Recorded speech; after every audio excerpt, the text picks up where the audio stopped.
My name is Ditte Ejlerskov. I live in Denmark, and I am a contemporary artist that works primarily with painting.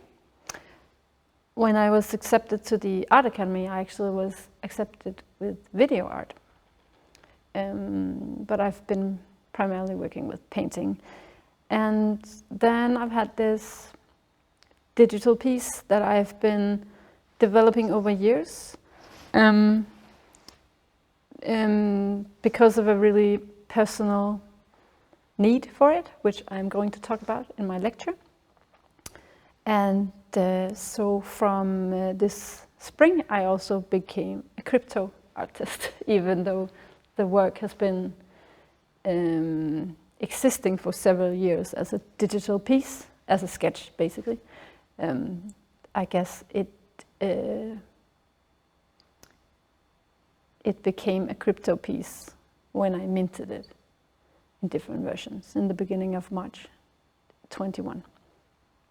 That's me. Crypto art in my situation is a platform for a series of works that I have been developing over years, but finally had a forum, which is you can have it. It's on a backlit screen, meaning it has this sci-fi feel to it, which I was going for when I first made the sketches. The sketches were planned for paintings, but the paintings didn't work out. So crypto art for me is the pieces of mind that you can have on your phone, minted on the blockchain.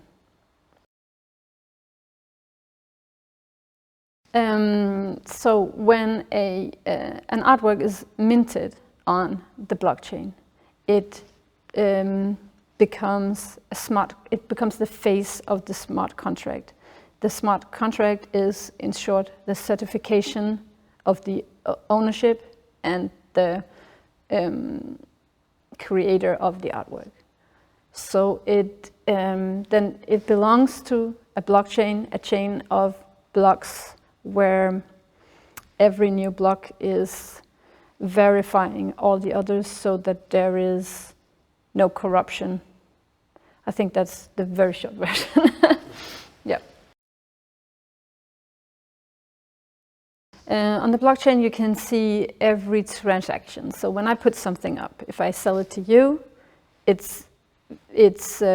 can see the transaction, and you can see how much you paid for it and when you bought it. And then when you sell it, and like 100 years from now, you can see how that changed hands.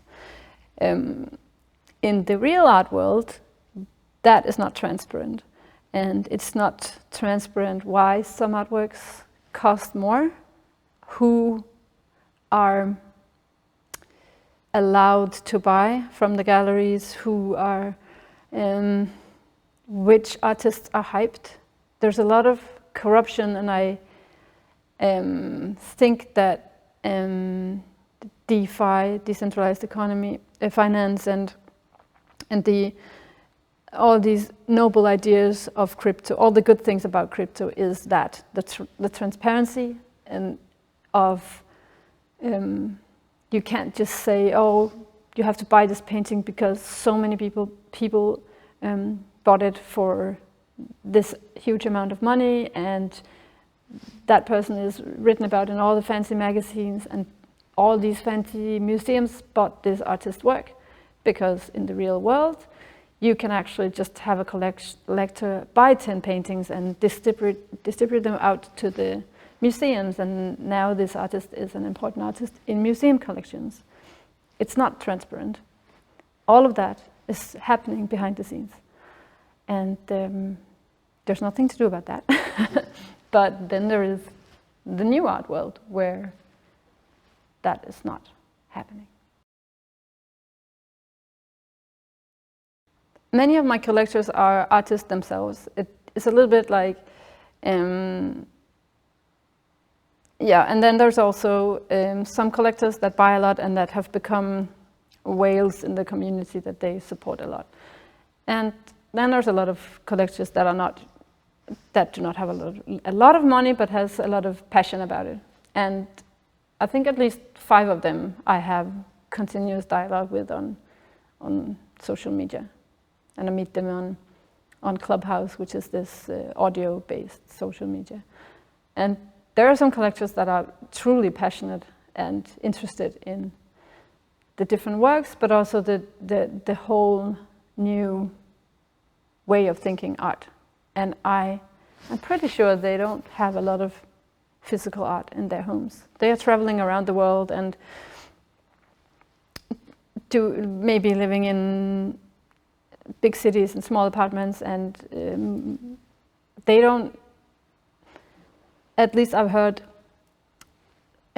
discussions where to own like if you make a crypto piece and you are promising a print, because that can be a thing. Yeah, you have a crypto piece, and then a fine clay print or something would be sent to the owner. But many of these buyers don't want that, because that's just, you know, crap that you need to take care of. And then if you're moving, then you have to, and you know, it's such the physical, all the stuff that we surround ourselves with is just heavy on them, and they don't want all that. They have all of importance in their phone. All, I guess, stocks, or like pictures of their kids, everything they have that has different sorts of valuable, different sorts of valuable assets to them. They all have that digitally, and I can truly relate to that. I mean, I do paintings, physically paintings, because I love doing them also, but I can see how losing your phone or losing your book with passwords would be a disaster. And I can also see how furniture, houses, gardens, all of that, I love it, but I also think it is kind of heavy. I can tell you what I did first. I was so happy to find a space that could hold my work. So I jumped in with both feet at the very beginning. I didn't even do a lot of research. I just jumped in. Don't do that. Because what I had to do later was to become a little bit more organized. So first I just minted a few things. And later I found out that I needed to, okay, let's say that this is a collection. I will promise to mint 100 different pictures in this series. All of them is an edition of 1. It's about this and that, blah, blah, blah. Here's another series, blah, blah, blah. This is so that you kind of have a plan before you just throw things out there. And then there is a place called OpenSea, which is like eBay or Blocket or Den Blå Avis in Denmark, where you can just put up anything. And I did that because it's not curated, so you can just do whatever you want. You don't have to wait for some people to accept you. So I did that in the beginning. Then there is another platform called Foundation, where you need to be invited by an artist who is already on Foundation. So that's a bit more selective, but still there's a lot of artists on Foundation. It's not really curated anymore. It was in the beginning. Then there are Maker's Place, which is a curated place. There is Super Rare, Rarible.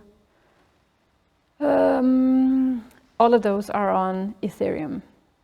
Then there are other blockchains that are not proof of work blockchains, but proof of stake blockchains. So they came in like May.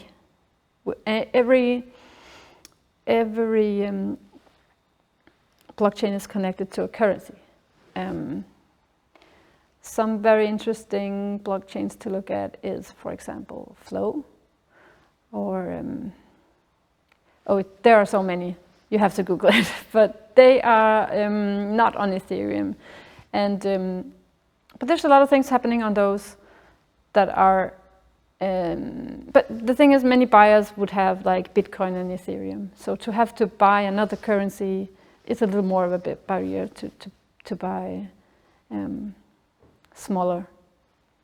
But again, many of the artists there make art for their own passion, and they just buy and trade and do stuff with each other. It's not at all about the money, as many articles in our newspapers, mainstream newspapers wants to frame it. It's not at all like that. Of course it is if it's on Christie's and stuff like that, but it's not what drives people at all. It's really much different.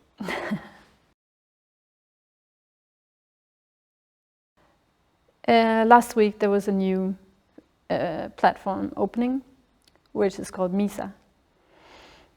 They have art from the real art world before crypto, but works that were of digital, in the digital realm, and talks about different programming, coding aspects. There's also some really good visual artists there, and there are artists like Irving Wurm, who is an established artist from the old world, the fiat world, and more will come.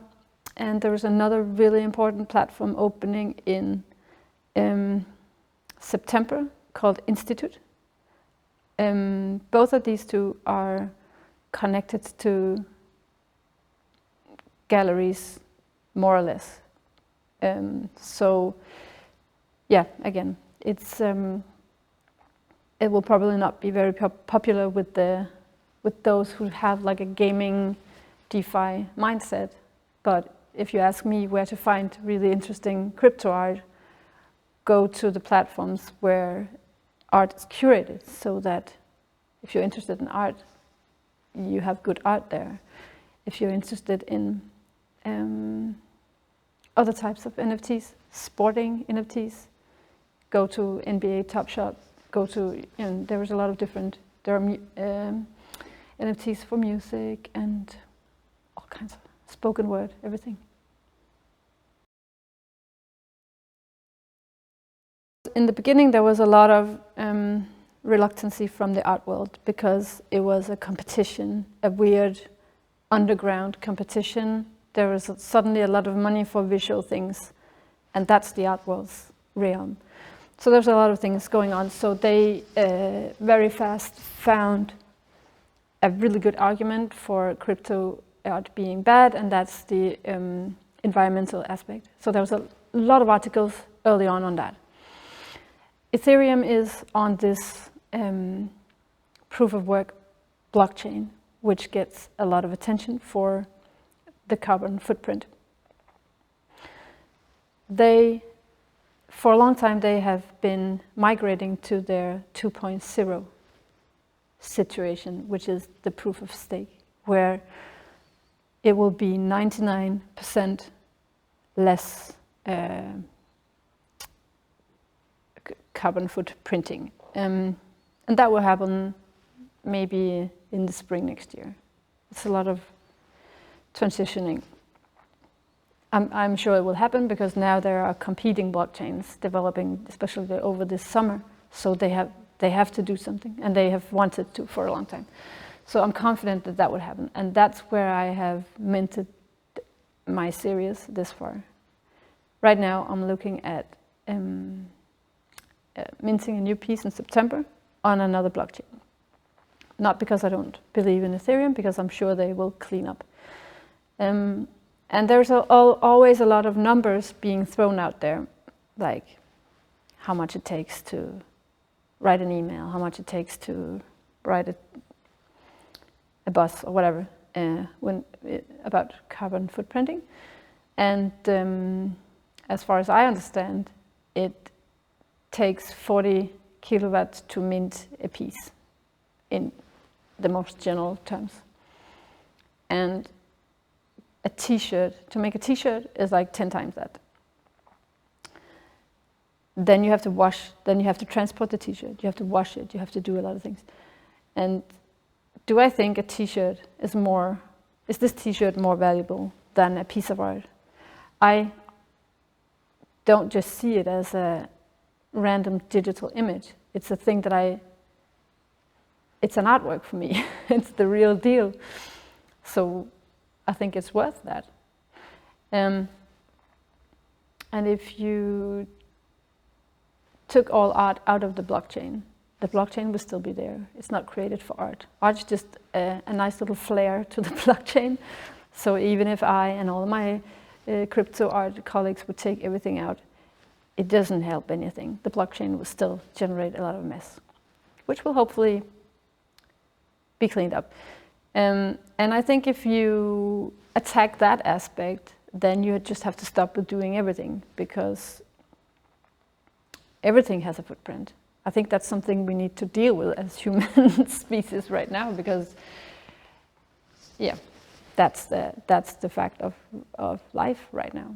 And I think to attack crypto art in particular, because it's truly the main argument against crypto art, it's that it's bad for the environment. But it's a little bit like being a vegan and then eating chicken. It just looks worse. Just say that you eat whatever. Then people are fine with you eating the chicken. But if you say that you're a vegan, it just looks bad. So that's my opinion on that.